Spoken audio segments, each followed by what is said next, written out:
Vous allez vous tourner vers moi. Ouais.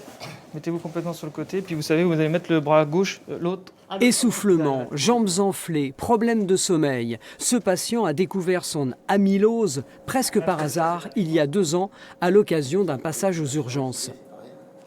Ça devenait invivable parce que j'arrivais pas à récupérer.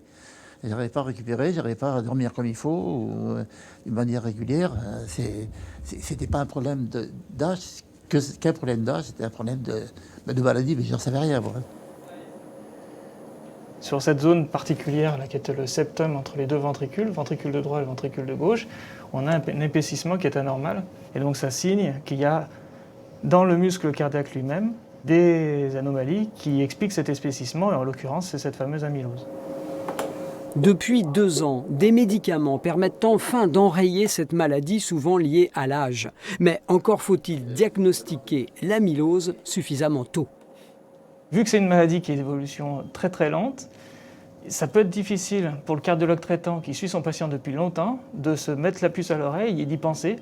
Et donc c'est un enjeu qui est très important parce que désormais on a ce traitement.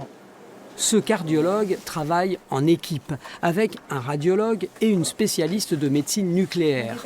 L'utilisation de plusieurs imageries permet de mieux diagnostiquer.